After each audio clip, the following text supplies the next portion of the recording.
Will Graham, the man whose problem is, ironically enough, being too sane, empathizing too much with other people.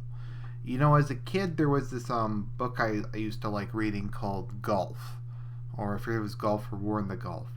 But the main character, his brother had an ability to had an empathy so strong that he would feel everything that an unidentified kid in Iraq would feel. Um, he would basically see things through his eyes. And when the guy finally died, it was only when his brother was set free, but he felt all the pain of his death. And that's a bit like what Will Graham is like.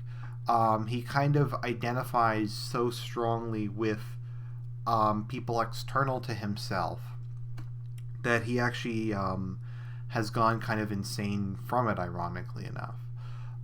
Whereas, I suppose, to a certain extent, he, despite being referred to as being on the autistic spectrum, kind of has the opposite of autism. Autism, my understanding of it is, it's a lack of ability to perceive and really relate to the outside world and other people. And so the patient withdraws inside of themselves and loses really any ability to relate or compare themselves to the outside world. Thus, they're extremely awkward, introverted, and really don't have an understanding for social cues or social norms. Um, they more or less, and I think in extreme cases of autism, because I read a book about it, they lose the ability to even really grasp concepts like time, textures, etc., and they tend to view time as happening all at once, and that's kind of how far away from kind of relating to any sort of external experience they are. So Will Graham's kind of the opposite of that, where his personality is so kind of expansive and so kind of emerges from him and projects around him that he kind of has the opposite problem. He's so kind of wrapped up in what's going on around him in the external world that it's kind of driven him, ironically enough, in kind of the same direction, um, to a life of extreme introversion. It's not really that he can't interact with other people and he can't even be charismatic and charming. It's just that it hurts him because it hurts him. It hurts to understand other people. It hurts to grasp their emotions and comprehend them. Life for him is extremely intense, and so he works as a lecturer. He doesn't really interact with any of his students. He refers to it as just talking at them. He is around as few people as he possibly can be, and like I said, lives out in the wild with his pack of dogs, which he did adopt because they were all strays, so that does show some compassion. And he does love animals, which is another kind of sign against him being some sort of sociopath. But no, Will Graham possesses extreme empathy, and that makes so much of his life very hard. And I can understand this because I actually am kind of at the opposite end of the spectrum from autism, even though I'm rather introverted and sometimes awkward.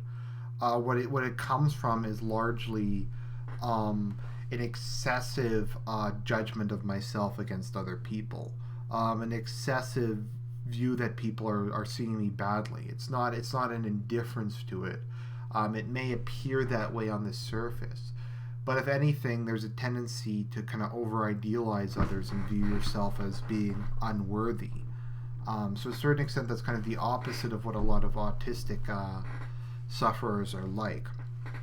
Um, so Will Graham is excessively self-critical and plagued by excessive self-doubt. This can really be seen in the first episode where he kills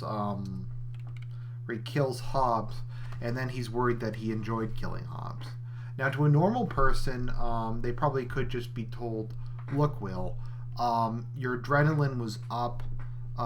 You were in the heat of the moment. Um, you shot a guy. Yeah, you might feel good about it. You might enjoy it because it's just kind of a primal drive. Your hormones are pumping, the adrenaline's flowing, and you just kind of lose it, and you get just violent, and you kind of revel in the violence. It's the dopamine and norepinephrine kind of surging through your brain in a panic situation. I mean, there's nothing really wrong with that. Plus, you killed a bad guy. You saved a little girl's life. I mean, you should be proud of that. But he views that as evidence and kind of a confirmation of his fears of being a psychopath. And that ironically kind of leads him down the dark road. That kind of excessive self doubt. And so the interesting thing is he kind of is heading towards the place Hannibal is at, but from the opposite direction.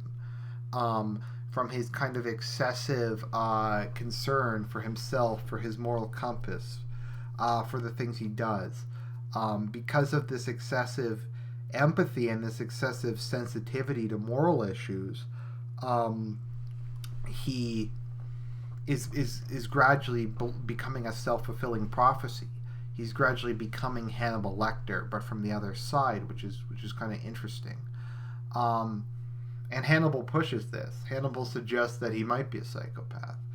He thinks that he tries to tell him that he might be suffering from psychosis, or he might be a psychotic and see things that aren't there. Now, he does see things that aren't there, but that's because he has meningitis infection in his brain that he's not receiving proper treatment for. Largely because Hannibal Lecter is concealing this from Will Graham. So let's see here. He develops feelings for Abigail, who he later discovers as her father's accomplice and hid her crimes with Lecter's help.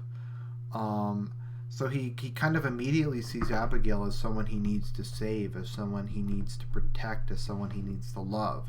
And kind of this revelation of the dark side of kind of one of the only people he's come to care about hurts him deeply. And then Hannibal kind of brings him in on the whole secret of hiding Abigail's role in the crimes. And this kind of increasingly makes Will concerned that he does suffer from some sort of antisocial personality disorder.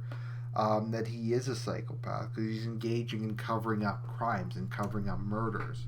I mean, to a lot of people, his decision to cover up what kind of a girl who was completely under her sadistic father's power and preventing it from ruining her life, that seems pretty normal.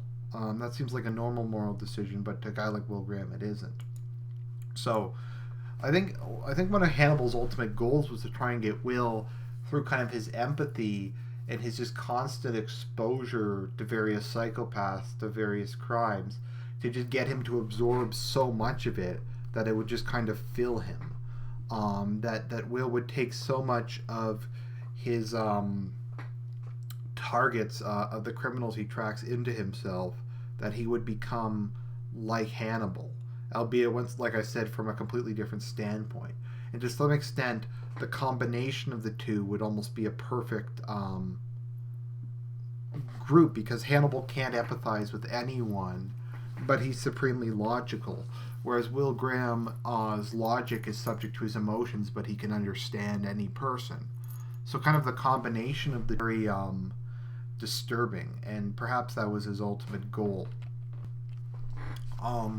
Will attempts to pursue a relationship with Alana, who of course turns him down, which is rather devastating because she basically flirted with him for the entirety of the first season. She said all sorts of things implying that she was in love with Will. It's very clear that there was sexual tension between them, but she basically says, "Will, I can't be with you because you're messed up. It's not me, it's you." Which I always found very bitchy and very, especially how much she led the guy on and how much she cock teased him, and then she couldn't even give the guy a chance. I think that kind of confirmed to Will a bit. I'm just no good. The woman I'm in love with does that. It probably also led him to doubt his abilities, because any honest person could tell that she was flirting with him, but then she denies it last minute. He also has that relationship with Margot, where he believes that she's genuinely interested in him, but she really just used him as a stud to get his seed so that she could have a child. And the death of his unborn son really wears on him, just like kind of the rest of it is. So that severely hurts him.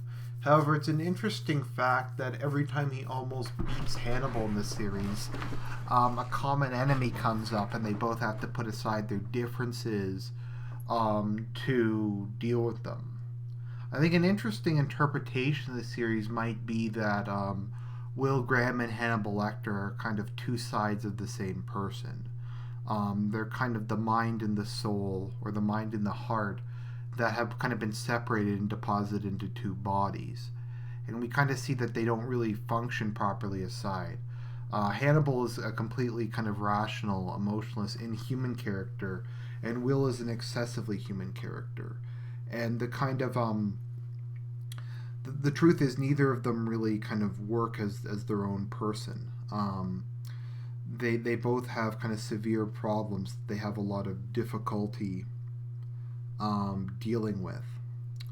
So, anyways, those are kind of my thoughts on Will Graham. He's kind of a difficult character to analyze. So is Hannibal's a little easier to analyze, but Will isn't really as forefront as to it's hard to tell what he's really thinking because so much of his personality is wrapped up in who he's empathizing with, and so much of it is kind of wrapped up into his pathological self-doubt. Anyways, I hope you enjoyed it. This is Argent Templar signing out.